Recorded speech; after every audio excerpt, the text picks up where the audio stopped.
Hello everyone, welcome back to this new video. दोस्तों स्वागत है आप सभी का इस BPCS mains answer writing session में। और आज हमारा डे 14 है, ठीक है, जिसमें हम बात करते हैं उत्तर लेखन में और उत्तर लेखन को कैसे एक बेसिक तरीके से आंसर राइटिंग किया जाए उससे बात करते हैं। और आज का जो हमारा क्वेश्चन है काफ़ी इंपॉर्टेंट है और जिसकी अभी हाल फिलहाल में बहुत चर्चा हो रही है, जैसे कि दल बदल। ठीक है, तो प्रश्न आज हमारा दल बदल कानून को लेकर किस तरीके से जो वर्तमान में दल बदल को लेकर खींचातानी चल रही है, ठीक है, और सरकार बनाने को लेकर। और बहुत सारे भी चुनाव से पहले भी हमने देखा कि किस तरीके से कांग्रेस से बीजेपी, बीजेपी से कांग्रेस, है ना, कि लोग किस तरीके से अपने निजी स्वार्थ के लिए कह लीजिए, ठीक है, जनता की सेवा करना है तो इन लोगों का अपना अलग जो भी है ना, मुद्दा कोई नहीं है, लेकिन अपने स्वार्थ के हित में लोग अपनी पार्टी बदल लेते हैं। तो इस पर कॉन्स्टिट्यूशनली एक बीइंग एस्पिरेंट आप जब आंसर राइटिंग करेंगे मेंस की, तो उसमें आपकी क्या भूमिका होगी, आप किस तरीके से इस चीज़ को रखेंगे अपने पक्ष को, ठीक है। तो दल विरोधी कानून से रिलेटेड क्या सरकारों की स्थिति में इस क्वेश्चन पर हम लोग चर्चा करेंगे, ठीक है। तो ये दल बदल में क्या हो रहा है कि कभी ये इधर चले तो कभी उधर चले, ठीक है,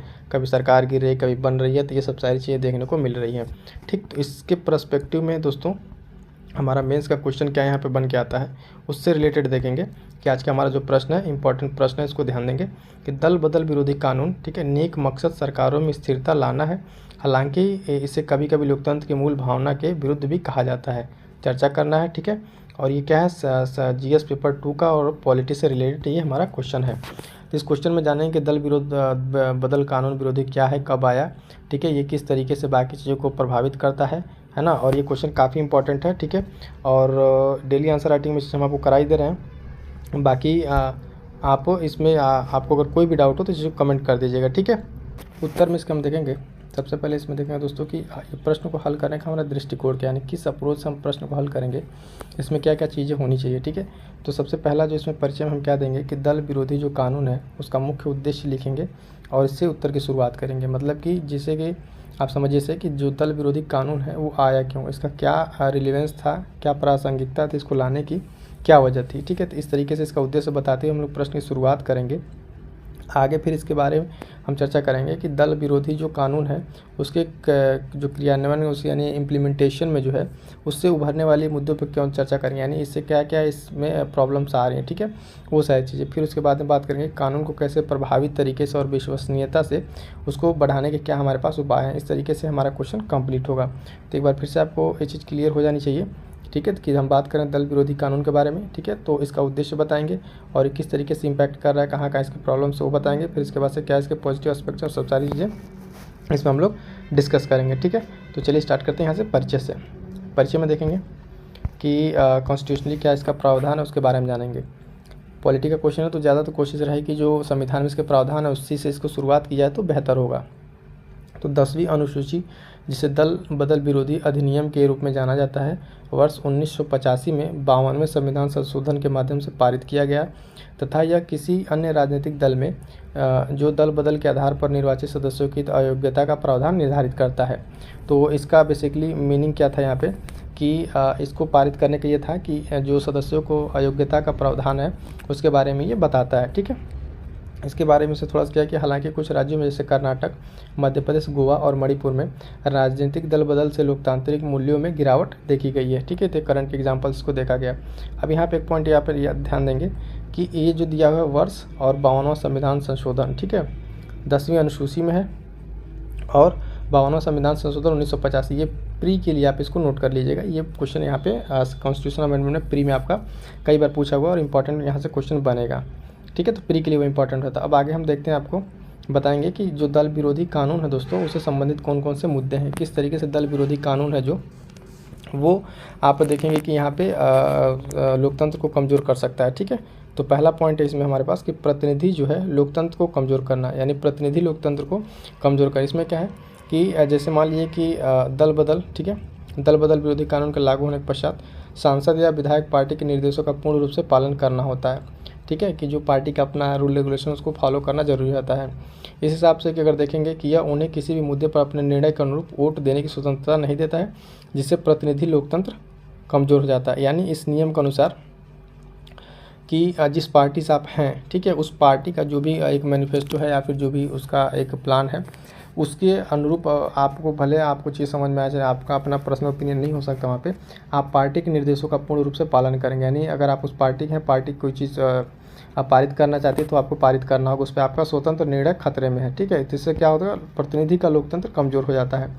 दूसरा पॉइंट है कि विधायिका को कमज़ोर करना। किस तरीके से विधायिका को कमज़ोर करेगा दोस्तों, इस पे जानेंगे कि एक निर्वाचित विधायक या संसद की मुख्य भूमिका जो होती है नीति, विधेयक या बिल बजट की जांच करना या निर्णय लेना है। लेकिन इसके विपरीत अगर देखेंगे, किसी सांसद किसी भी वोट का समर्थन या विरोध करने के लिए पार्टी के समर्थन में सिर्फ एक नंबर बनकर रह जाता है। यानी जब वो पार्टी जिस तरीके से चाहेगी उस तरीके से यहाँ पे क्या करना पड़ेगा, उसके अनुरूप उसको चलना पड़ेगा। यहाँ पे उसकी जो खुद की आज़ादी है वहाँ पे सिर्फ एक नंबर के रूप में नोट की जाती है। अगला पॉइंट देखेंगे कि संसदीय लोकतंत्र को कमज़ोर करना। ठीक है, संसदीय लोकतंत्र को कैसे कमज़ोर कर रहा है ये, संसदीय रूप में सरकार प्रश्नों और प्रस्तावों के माध्यम से प्रतिदिन जो जवाब देती है वो सब करती है। ठीक है, लेकिन उसे किसी भी समय लोकसभा के अधिकांश सदस्यों का समर्थन खो देने पर हटाया जा सकता है। ठीक है, तो इस तरीके से अगर मान लीजिए कि जो पार्टी है और उसके सांसदों का समर्थन वो खो देती है तो उसे हटाया जा सकता है। अध्यक्ष की इसमें विवादास्पद भूमिका क्या है कि कई उदाहरणों में जैसे अध्यक्ष आमतौर पर सत्ताधारी दल से ने अयोग्यता पर निर्णय लेने में देरी की। मतलब अगर इस रिसेंट में भी देखा गया इस तरीके की चीज़ें कि जो दूसरे दल के थे उन्हें उन पर सस्पेंड पूरा संसद में उनको सांसदों को एक साथ सस्पेंड कर दिया जाता था। तो उस बात की यहाँ पे बात की जा रही है कि जो अध्यक्ष है वो अपने पार्टी के सत्ताधारी दल की तरफ उसका झुकाव थोड़ा ज़्यादा रहता है। इस पर सुप्रीम कोर्ट का क्या कहना है कि सर्वोच्च न्यायालय ने इस फैसले को रोकने की कोशिश की कि अध्यक्ष स्पीकर को जो है 3 महीने में मामले का फैसला करना है, लेकिन यह स्पष्ट नहीं है कि अगर स्पीकर ऐसा नहीं करता है तो क्या होगा।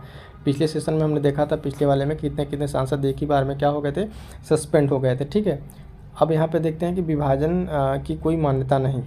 ठीक है, ये पॉइंट क्या कहता है कि 91वें संवैधानिक संशोधन जो है 2004 के कारण दल बदल विरोधी कानून ने दल बदल विरोधी शासन को एक अपवाद बनाया। इसके अनुसार यदि कोई दल, ठीक है, या किसी दल का 2/3 सदस्य विलय के लिए सहमत हो तो इसे दल बदल नहीं माना जाएगा। यानी इसमें विभाजन का क्या मान्यता है कि अगर 2/3 से ज़्यादा, ठीक है, 2/3 सदस्य अगर विलय के लिए सहमत हैं तो उसे दल बदल नहीं माना जाएगा। ठीक है, ये इसके अंडर में नहीं आता है। अब यहाँ पे हालांकि एक संशोधन, एक विधेयक जो है, ये संशोधन जो है विधायक दल में विभाजन को मान्यता नहीं देता है बल्कि इसके विलय को मान्यता देता है। यानी एक सेपरेट अगर कोई विधायक या एमपी अपना अलग होना चाहे तो नहीं हो सकता, एक पूरे दल के साथ जाता है एक सर्टेन नंबर के साथ, तो ये चीज़ें क्या हैं, वैलिड हो जाती हैं। अब इसके बाद आगे की राह क्या होगी, इसमें क्या किस तरीके से चीज़ें आगे देखी जाएंगी, आगे इसमें क्या वे फॉरवर्ड हो सकता है उसके बारे में देखते हैं। तो अंतर पार्टी लोकतंत्र को मजबूत करना, यानी जो अब इसके बारे में क्या है पॉइंट कि यद्यपि सरकार की स्थिरता एक मुद्दा है जो कि लोगों के अपने दलों के अलग होने के कारण से होता है। ठीक है, इसके लिए पार्टियों के आंतरिक लोकतंत्र को मजबूत करना होगा। यानी कि जो पार्टी है उसके अपने खुद के मेंबर हैं वो पार्टी के प्रति निष्ठावान हो।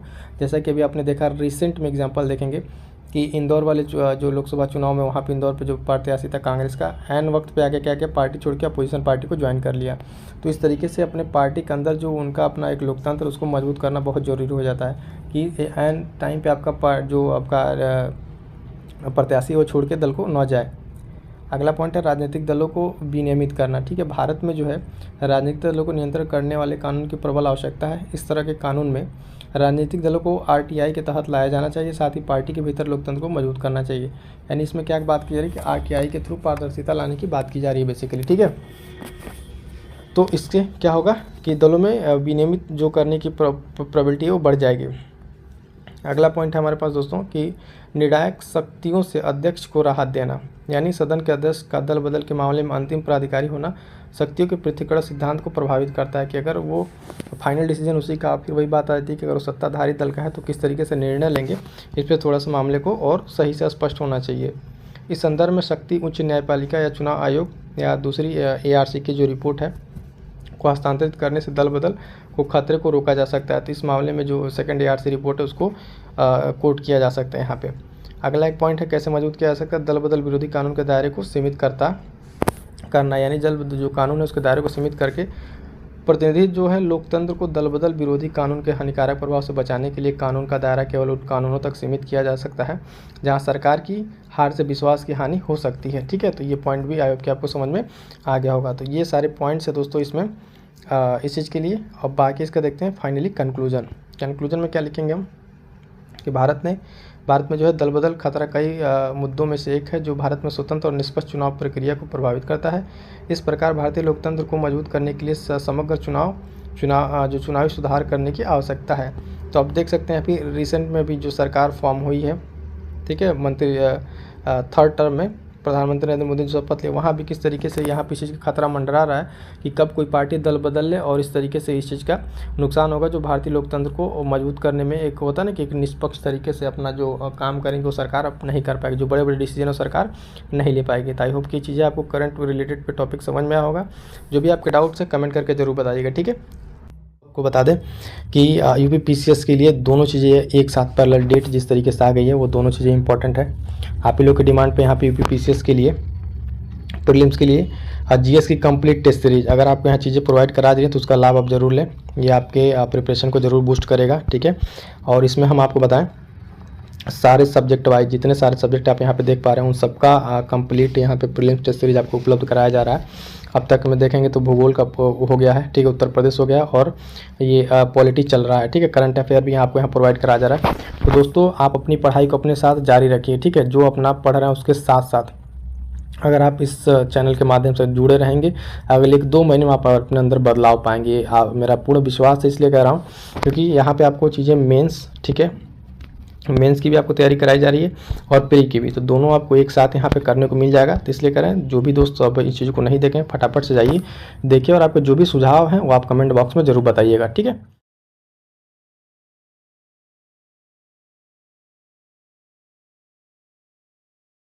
चीज़ और बता दें दोस्तों, जो साथी नए हैं और या फिर जो लोग जुड़े हुए हैं उनके लिए कि इम्पॉर्टेंट देखिए यहाँ पे कंप्लीट आपके लिए दोस्तों कंप्लीट प्री और मेंस के लिए, ठीक है, जो बचे हुए समय का एक प्रॉपर यूटिलाइजेशन किया जा सकता है उस तरीके से फ्रेम करके आपके यहाँ प्रोग्राम में दिया जा रहा है। पहला चीज़ कि प्रीलिम्स ओरिएंटेड आपको घटना चक्र के जो 15,000 क्वेश्चन हैं उनको सेगमेंट वाइज, ठीक है, इतिहास भूगोल, ठीक है, इस तरीके से सेगमेंट में बांट के यहाँ पे चीज़ें कराई जा रही हैं एमसीक्यू प्रैक्टिस प्रीलिम्स के लिए। उसके बाद से अलग से टेस्ट सीरीज कराया जाएगा सब्जेक्ट वाइज, कुछ टेस्ट सीरीज अपलोडेड है उसको भी जाकर आप देख सकते हैं। और साथ साथ जो आपका ये आंसर राइटिंग सीरीज चल रहा है तो आपके लिए मोस्ट इंपॉर्टेंट हो जाता है जिसको आप अभी अटेम्प्ट कर रहे हैं, है ना। और उसके साथ जो स्पेशल ये प्रोग्राम है स्टैटिक पोर्शन का, इसको आप जरूर कवर कीजिए। और जिन लोगों ने आंसर राइटिंग का ये बेसिक सेशन नहीं देखा उसको जाकर जरूर देखिए कि किस तरीके से बिगिनर्स मेंस की आंसर राइटिंग को करें, किस तरीके से अपने आंसर राइटिंग को इम्प्रूव कर सकते हैं। तो ये सब सारी चीज़ आपके लिए काफ़ी इंपॉर्टेंट होने वाली है। तो दोस्तों जाके आप इस वीडियो को जरूर देखें, ठीक है। मिलते हैं किस नेक्स्ट वीडियो में, तब तक के लिए थैंक यू सो मच।